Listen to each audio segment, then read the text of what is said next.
Lektion 1. Abenteuer in der Stadt. Hey Anna, ich habe darüber nachgedacht, bald eine neue Stadt zu erkunden. Das klingt aufregend. Welche Stadt ziehst du in Betracht? Ich denke an Barcelona. Ich habe gehört, dass es voller unglaublicher Attraktionen ist. Barcelona ist fantastisch. Ich würde sagen, mindestens 3 bis 4 Tage, um die Stadt vollständig zu erkunden. Das klingt vernünftig. Welche Orte müssen Sie dort unbedingt gesehen haben? Sie müssen auf jeden Fall die Sagrada Familia besuchen. Es ist eine atemberaubende Basilika. Ich habe Bilder davon gesehen. Die Architektur sieht unglaublich aus. Was sollte ich mir noch ansehen? Park Güell ist ein weiteres Juwel. Die farbenfrohen Mosaike sind so einzigartig. Hast du irgendwelche Fotos gesehen? Ja, sie sehen lebendig aus. Es scheint ein großartiger Ort für Fotos zu sein. Hast du einen Lieblingsort in Barcelona? Ich liebe das gotische Viertel. Es ist voller enger Gassen und historischer Gebäude. Das klingt bezaubernd. Kannst du da einfach herumlaufen? Unbedingt. Es macht Spaß, versteckte Cafés und Geschäfte zu erkunden und zu entdecken. Ich genieße diese Art von Abenteuer. Was ist mit Essen? Gibt es lokale Gerichte, die ich probieren sollte? Du musst Tapas probieren. Es sind kleine Teller mit verschiedenen Gerichten. Perfekt zum Teilen. Lecker. Ich liebe es, verschiedene Lebensmittel zu probieren. Gibt es bestimmte Tapas, die du empfiehlst? Patatas Bravas und Jamón Ibérico sind köstlich. Du wirst sie lieben. Ich kann es kaum erwarten, sie zu probieren. Wie sind die öffentlichen Verkehrsmittel in Barcelona? Es ist ausgezeichnet. Die U-Bahn ist einfach zu bedienen und Sie können fast überall schnell hinkommen. Das ist gut zu wissen. Ich ziehe es vor, nicht in einer neuen Stadt zu fahren. Was ist die beste Zeit für einen Besuch? Frühling oder Herbst sind ideal. Das Wetter ist angenehm und es gibt nicht zu viele Touristen. Lektion 2. Running Tales. Hey Anna, weißt du was? Ich habe kürzlich einen Marathon absolviert. Das ist unglaublich. Wie war die Erfahrung? Es war hart, aber so lohnend. Die Atmosphäre war elektrisierend mit allen Läufern. Das kann ich mir vorstellen. Hast du viel dafür trainiert? Ja, ich habe monatelang trainiert. Ich musste meine Ausdauer schrittweise aufbauen. Das ist beeindruckend. Wie sah deine Trainingsroutine aus? Ich begann mit kürzeren Läufen und erhöhte die Distanz jede Woche schrittweise. Das klingt schlau. Hast du einen bestimmten Plan befolgt? Ich habe online einen Trainingsplan gefunden, der mir bei meinen Fortschritten geholfen hat. Tolle Idee. Gab es während deiner Ausbildung irgendwelche Herausforderungen? Definitiv. Es gab Tage, an denen ich mich zu müde zum Laufen fühlte. Manchmal ist es schwierig, motiviert zu bleiben. Wie hast du dich durchgesetzt? Ich erinnerte mich an mein Ziel und stellte mir das Überqueren der Ziellinie vor. Das ist eine mächtige Technik. Wie hast du dich am Renntag gefühlt? Ich war nervös, aber aufgeregt. Die Energie der Menge half mir, meine Nerven zu beruhigen.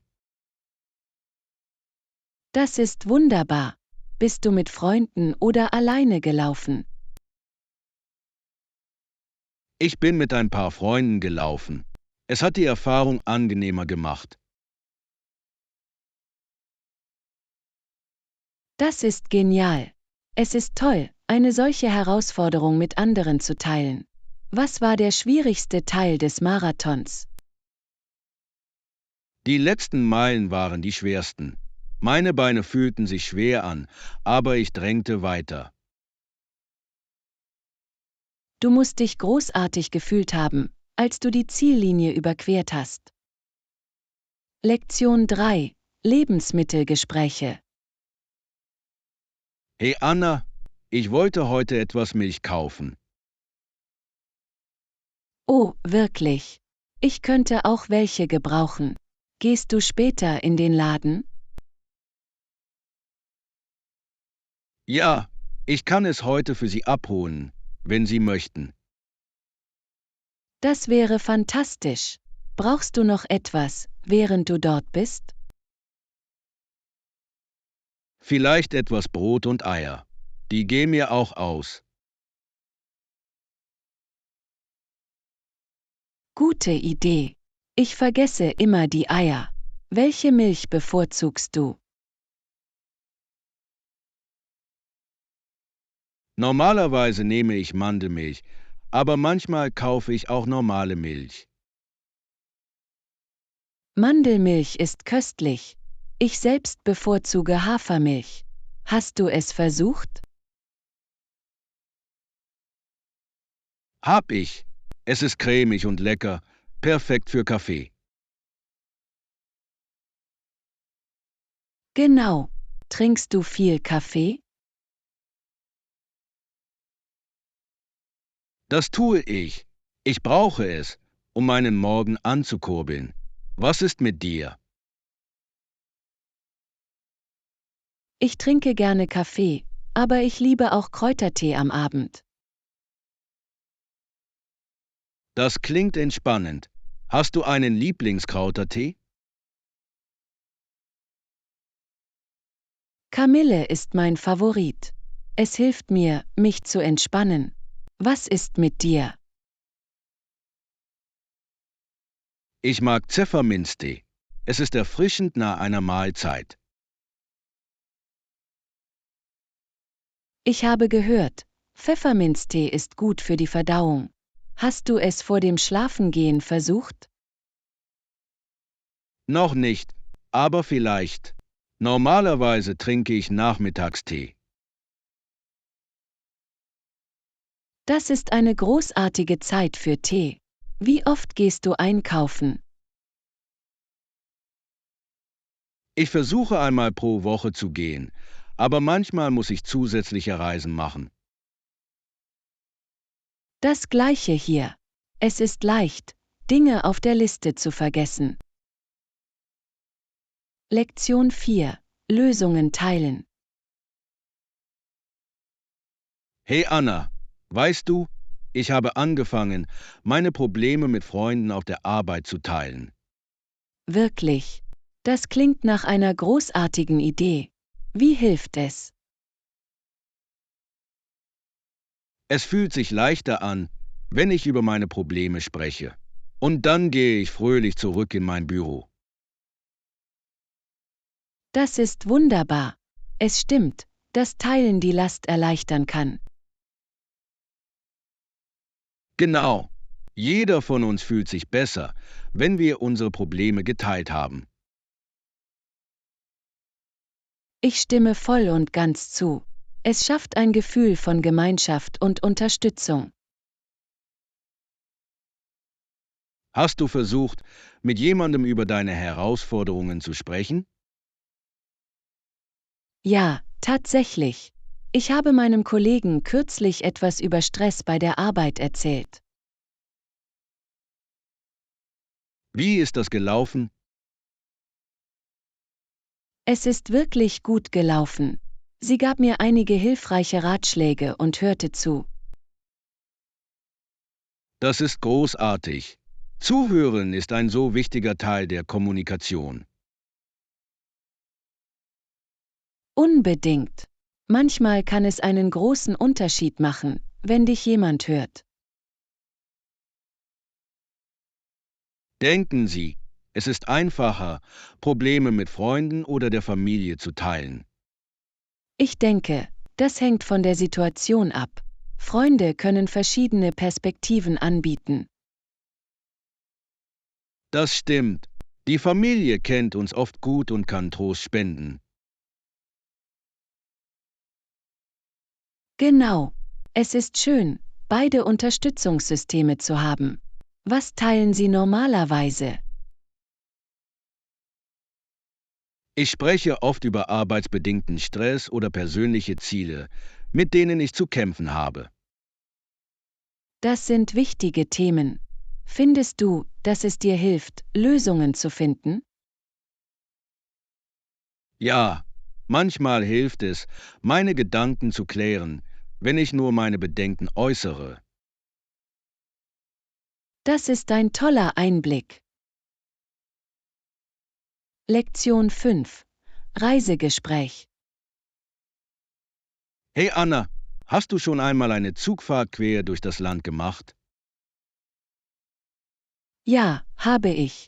Züge können Menschen im ganzen Land sehr schnell und effizient bewegen. Unbedingt. Ich finde es toll, wie bequem und landschaftlich reizvoll Zugfahrten sein können. Ich auch. Es ist eine großartige Möglichkeit, zu sehen, wie sich die Landschaft auf Reisen verändert. Was ist deine Lieblingszugreise, die du erlebt hast?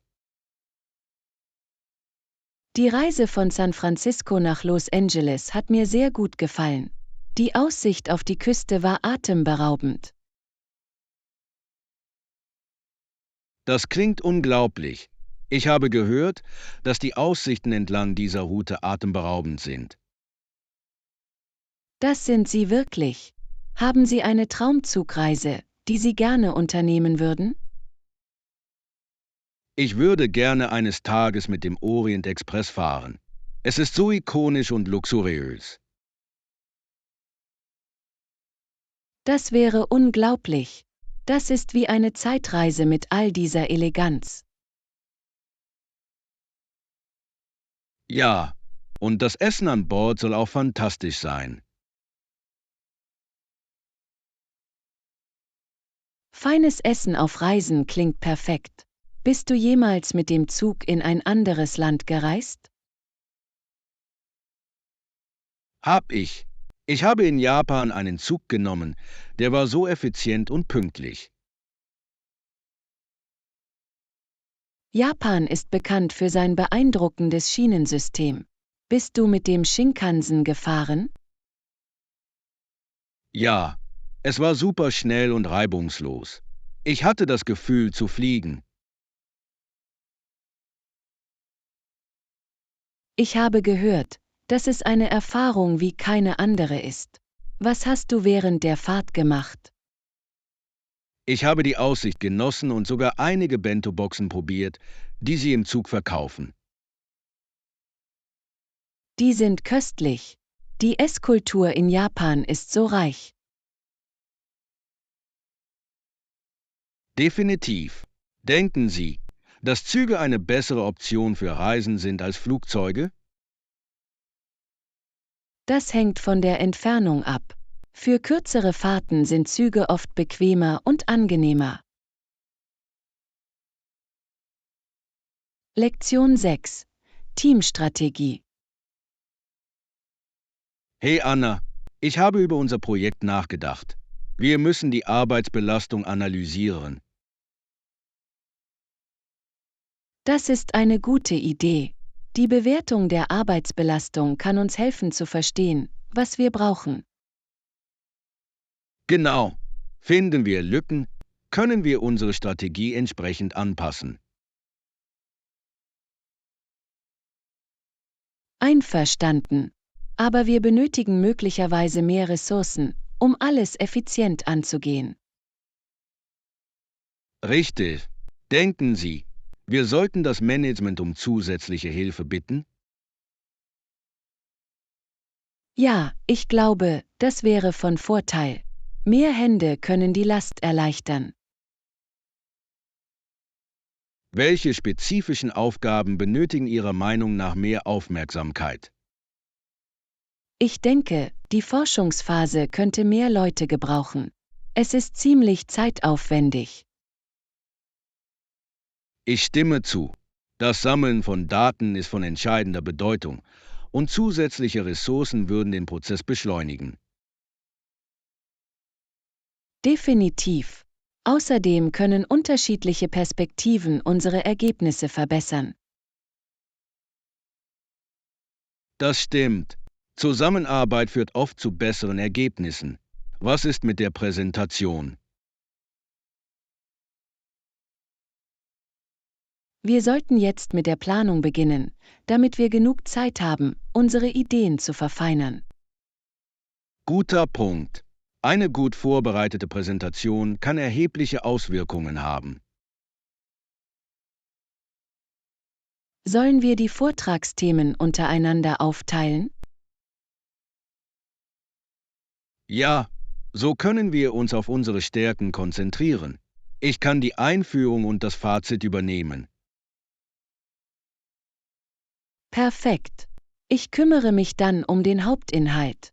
Das ist mein Lieblingsteil. Großartig. Lassen Sie uns für jeden Abschnitt Fristen festlegen, damit wir auf dem richtigen Weg bleiben. Klingt nach einem Plan. Wir können uns regelmäßig gegenseitig über Updates informieren. Unbedingt. Kommunikation wird der Schlüssel zu unserem Erfolg sein. Ich bin gespannt, wie das alles zusammenkommt. Teamwork lässt den Traum wahr werden. Lektion 7. Routinetausch. Hey Anna, ich habe darüber nachgedacht, wie ich meinen Tagesablauf verbessern kann. Das klingt interessant. Was möchtest du ändern? Ich möchte meinen Morgen mit einer positiveren Note beginnen. Das ist eine tolle Idee. Ein guter Start kann den Ton für den ganzen Tag angeben. Genau. Ich sollte versuchen, einen Teil deiner Routine in meine zu integrieren. Ich würde mich freuen, es zu teilen.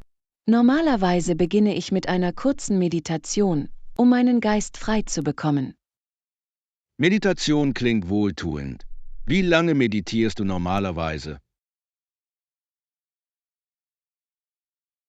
Nur etwa 10 Minuten. Es hilft mir, mich zu konzentrieren und mich ruhig zu fühlen.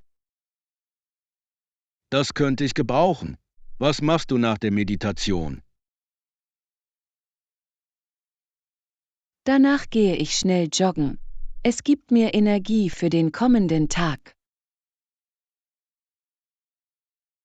Joggen ist eine fantastische Art, in Bewegung zu kommen. Normalerweise überspringe ich den Übungsteil. Vielleicht könntest du mit einem flotten Spaziergang beginnen. Es ist eine gute Einführung in das Joggen. Das ist ein gutes Argument. Ich könnte im Park in der Nähe meines Hauses herumlaufen. Unbedingt. Frische Luft kann deine Stimmung wirklich verbessern. Frühstückst du danach? Ich neige dazu, das Frühstück auszulassen, was meiner Meinung nach nicht gut ist. Was isst du normalerweise? Ich mag Haferflocken mit Früchten. Es ist sättigend und gibt mir anhaltende Energie. Das klingt köstlich. Ich sollte versuchen, Haferbrei zu machen. Irgendwelche Tipps? Fügen Sie einfach Ihre Lieblingsfrüchte und eine Prise Nüsse hinzu. Es ist einfach und lecker. Ich liebe die Idee. Ich werde es auf jeden Fall versuchen. Was ist mit deiner Arbeitsroutine? Ich priorisiere jeden Morgen meine Aufgaben. Es hilft mir, den ganzen Tag über organisiert zu bleiben. Lektion 8. Flor Tog. Hey Anna, hast du bemerkt, dass überall Blumen blühen? Ja, es ist wunderschön. Ich liebe es, wie bunt im Frühling alles aussieht. Unbedingt. Überall im Park wachsen weiße Blumen.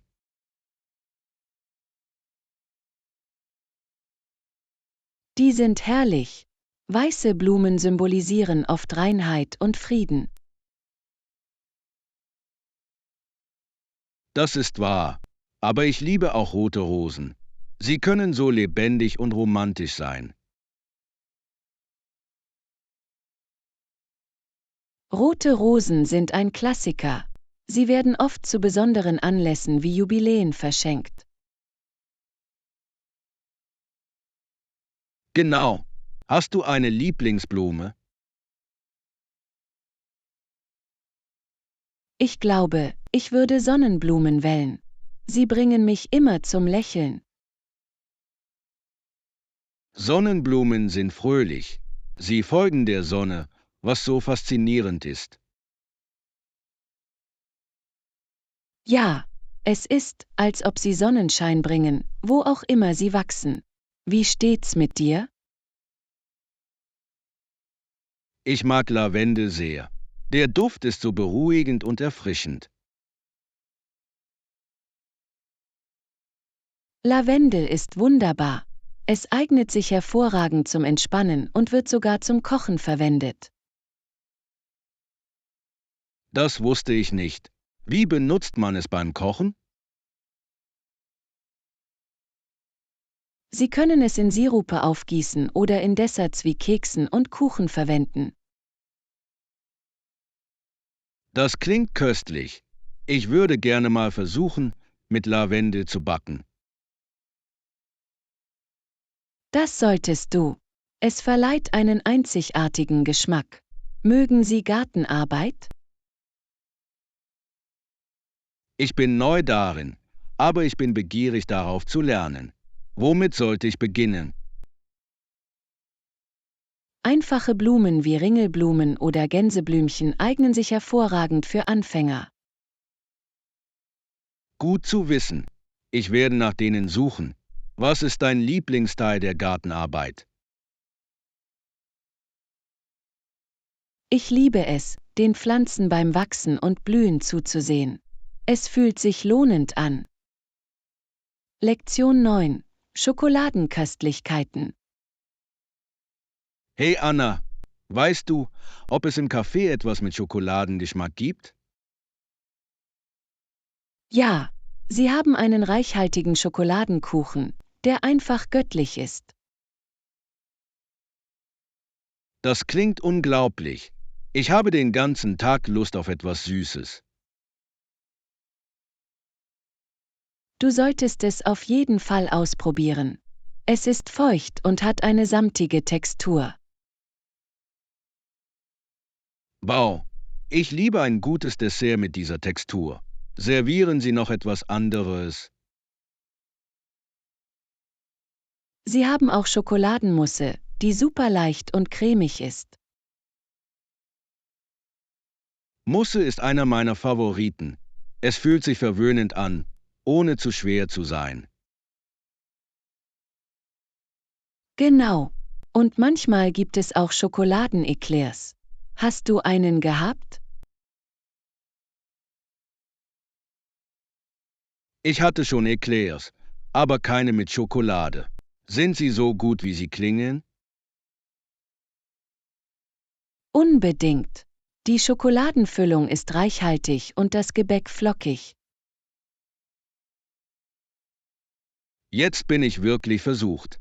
Denkst du, wir sollten sie zusammen ausprobieren?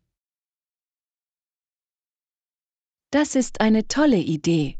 Wir können ein kleines Abenteuer mit Schokoladenverkostung erleben. Perfekt. Ich liebe es, neue Leckereien zu entdecken. Was ist dein Lieblingsschokoladenessert? Ich glaube, ich würde einen klassischen Brownie nehmen. Es ist flauschig und befriedigend. Brownies sind wunderbar. Magst du sie lieber mit oder ohne Nüsse? Ich mag sie mit Nüssen für den zusätzlichen Crunch. Wie steht's mit dir? Ich bevorzuge sie ohne Nüsse. Ich genieße den reinen Schokoladengeschmack mehr. Das macht Sinn. Manchmal ist einfach am besten, wenn es um Nachtisch geht. Einverstanden. Ich füge auch gerne eine Kugel Vanilleeis hinzu. Ja, die Kombination aus warmem Brownie und kaltem Eis ist himmlisch. Lektion 10. Kulturelle Kleidung. Hey Anna, ich habe Bilder von dir in diesem traditionellen koreanischen Kleid gesehen. Wie hast du dich gefühlt, als du es getragen hast? Es war unglaublich. Das Kleid, Hanbok genannt, ist so schön und lebendig. Ich wette, es sah umwerfend an dir aus. Welche Farben hast du gewählt? Ich trug einen knallrosa Hanbok mit zarten Blumenmustern. Es fühlte sich sehr festlich an. Das klingt herrlich. War es angenehm zu tragen? Überraschenderweise ja. Der Stoff ist weich und ermöglicht eine einfache Bewegung. Das ist großartig. Ich habe gehört, dass Hanbok ein einzigartiges Design hat. Was ist das Besondere daran? Die Silhouette ist ziemlich ausgeprägt, mit einer hohen Taille und einem fließenden Rock. Es ist elegant und doch einfach. Ich kann mir vorstellen, dass es perfekt für Feierlichkeiten wäre. Hast du irgendwelche Accessoires dazu getragen? Ja, ich trug eine wunderschöne Norige, ein traditioneller Anhänger. Es hat eine nette Note hinzugefügt. Das klingt interessant. Was symbolisieren die Norige? Es symbolisiert Glück und Fröhlichkeit. Viele Menschen tragen es zu besonderen Anlässen. Ich liebe das. Hast du zum ersten Mal einen Hanbok getragen? Ja, das war es. Ich fühlte mich tief mit der koreanischen Kultur verbunden, als ich es trug. Das ist wunderbar. Hast du an irgendwelchen traditionellen Aktivitäten teilgenommen? Ja, wir haben eine traditionelle Bogenzeremonie gemacht und köstliches koreanisches Essen genossen. Das klingt nach einer fantastischen Erfahrung. Was war dein Lieblingsgericht? Ich habe den Bibimbap geliebt. Die Mischung aus Aromen und Farben war herrlich. Bibimbap ist lecker. Es ist wie eine kunstvolle Präsentation auf einem Teller. Genau. Es zu essen fühlte sich an, als würde man die Kultur mit jedem Bissen feiern. Lektion 11. Reiseentscheidungen. Hey Anna, lass uns für diese Reise die Vor- und Nachteile abwägen, bevor wir eine Entscheidung treffen. Das klingt schlau. An welche Profis hast du gedacht? Nun, ein Vorteil ist, dass wir eine neue Kultur erkunden und verschiedene Lebensmittel probieren könnten. Unbedingt. Ich liebe es, neue Küchen zu erleben. Es ist wie ein Mini-Abenteuer. Ein weiterer Vorteil ist, dass wir uns eine Pause vom Alltag gönnen und entspannen können. Ja, ein Szenenwechsel kann erfrischend sein. Was ist mit den Nachteilen? Ein Nachteil könnten die Reisekosten sein. Es kann sich schnell summieren. Das stimmt. Wir müssen sorgfältig budgetieren. Irgendwelche anderen Nachteile? Ich habe darüber nachgedacht, wie lange es dauern könnte, alles zu planen. Es kann überwältigend sein.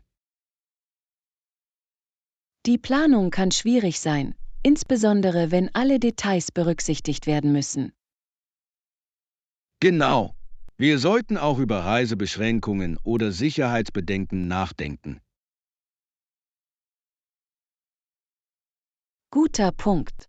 Es ist wichtig, über alle Reisehinweise auf dem Laufenden zu bleiben. Denken Sie, dass wir, nachdem wir diese Faktoren abgewogen haben, gehen sollten? Ich denke, die Vorteile überwiegen die Nachteile, besonders wenn wir gut planen. Ich stimme zu. Wir können ein Budget festlegen und eine Checkliste für die Planung erstellen. Das klingt nach einem soliden Plan. Welches Reiseziel ziehen Sie in Betracht? Ich dachte darüber nach, ein Strandziel zu besuchen, um Sonne und Spaß zu haben. Ein Strand klingt perfekt. Wir könnten das Schwimmen und Entspannen am Meer genießen. Außerdem können wir Wassersportarten wie Schnorcheln oder Paddeln ausprobieren. Das ist aufregend. Ich wollte schon immer schnorcheln gehen und die Korallenriffe sehen. Lektion 12. Preisgespräche. Hey Anna, das klingt vernünftig. Lass uns jetzt über die Preisstruktur sprechen. Sicher. Auf welche Aspekte der Preisgestaltung möchten Sie sich zuerst konzentrieren? Ich denke, wir sollten mit den Grundkosten beginnen. Was sind die Hauptausgaben, die wir berücksichtigen sollten? Nun, es gibt den Grundpreis für den Service zuzüglich aller zusätzlichen Gebühren für Extras. Guter Punkt. Gibt es Rabatte für Frühbucher?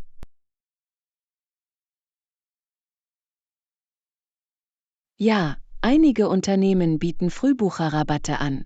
Es ist eine großartige Möglichkeit, Geld zu sparen. Das ist eine kluge Strategie. Was ist mit den Zahlungsmöglichkeiten? Viele Orte akzeptieren Kreditkarten, aber einige bevorzugen möglicherweise Bargeld oder Banküberweisungen. Es ist wichtig, das im Voraus zu wissen. Was ist Ihre bevorzugte Zahlungsmethode? Normalerweise bevorzuge ich die Verwendung einer Kreditkarte für die Prämienpunkte. Wie steht's mit dir? Ich verwende gerne Bargeld für Budgetierungszwecke. Es hilft mir, den Überblick über meine Ausgaben zu behalten. Das macht Sinn. Denken Sie, wir sollten uns nach einem Zahlungsplan erkundigen? Ja, ein Zahlungsplan könnte die Verwaltung größerer Ausgaben erleichtern. Ich stimme zu. Es ist immer hilfreich, Zahlungen über einen längeren Zeitraum zu verteilen. Was ist mit den Stornierungsbedingungen? Diese sollten wir auf jeden Fall verstehen. Unbedingt. Wenn wir die Stornierungsbedingungen kennen, können wir uns vor unerwarteten Gebühren schützen. Richtig. Es ist besser, auf Änderungen in unseren Plänen vorbereitet zu sein. Also, was denkst du, sollte unser Budget für diese Reise sein? Ich denke, wir sollten einen bestimmten Betrag für Aktivitäten, Essen und Unterkunft bereitstellen. Das klingt nach einem guten Ansatz. Lassen Sie uns gemeinsam ein detailliertes Budget erstellen. Lektion 7. Ziele zum Aufbau von Fähigkeiten. Hey Anna, ich habe in letzter Zeit darüber nachgedacht, meine Fähigkeiten zu verbessern. Das klingt toll. Auf welche spezifischen Fähigkeiten zielen Sie ab? Ich bin wirklich daran interessiert, meine Redefähigkeiten in der Öffentlichkeit zu verbessern. Hey Anna, ich habe in letzter Zeit darüber nachgedacht, meine Fähigkeiten zu verbessern. Ja, ich erwäge, einem örtlichen Toastmasters Club beizutreten, um zu trainieren. Ich bin wirklich daran interessiert, meine Redefähigkeiten in der Öffentlichkeit zu verbessern. Öffentliches Reden ist eine wertvolle Fähigkeit. Haben Sie vor, einem Club oder einer Klasse beizutreten? Ja, ich erwäge, einem örtlichen Toastmasters Club beizutreten, um zu trainieren. Das ist eine fantastische Wahl. Sie bieten eine unterstützende Lernumgebung. Genau. Ich habe gehört, dass es eine großartige Möglichkeit ist, Selbstvertrauen zu gewinnen und Feedback zu erhalten. Definitiv. Was ist mit anderen Fähigkeiten? Konzentrierst du dich auf etwas anderes? Ich möchte auch meine Schreibfähigkeiten verbessern. Ich möchte meine Ideen klarer ausdrücken. Schreiben ist so wichtig. Denken Sie darüber nach, an einem Schreibworkshop teilzunehmen. Ja, ich schaue mir Online-Kurse an, die konstruktive Kritik anbieten. Das klingt hilfreich. Feedback zu erhalten kann deinen Fortschritt wirklich beschleunigen. Ich stimme zu. An welchen Fähigkeiten arbeitest du gerade? Ich konzentriere mich darauf, eine neue Sprache zu lernen. Es ist sowohl herausfordernd als auch lohnend. Das ist genial. Welche Sprache lernst du? Ich lerne Spanisch. Ich finde es faszinierend und nützlich für Reisen. Spanisch ist eine gute Wahl. Hast du eine bestimmte Methode zum Lernen? Ich verwende Apps für den Wortschatz und versuche auch, mit Muttersprachlern zu üben. Das ist klug. Wenn Sie sich mit Muttersprachlern unterhalten, können Sie Ihre Sprachkenntnisse wirklich verbessern. Ja, ich schaue mir auch gerne Filme auf Spanisch an, um meine Hörfähigkeiten zu verbessern. Lektion 14. Transportmittel finden. Anna, weißt du, wo ich einen Busfahrplan finde? Ja, Sie können zur Transportabteilung gehen, um sich einen Busfahrplan zu besorgen. Das ist gut zu wissen. Ist es auch online verfügbar? Unbedingt. Die meisten Transportabteilungen haben Websites mit aktuellen Fahrplänen. Das ist praktisch. Das werde ich überprüfen, bevor ich zum Bahnhof gehe. Das solltest du. Das spart Zeit und hilft Ihnen, Ihre Route effektiv zu planen. Benutzt du oft öffentliche Verkehrsmittel? Ja, ich liebe es. Es ist umweltfreundlich und spart Geld für Benzin. Ich stimme zu.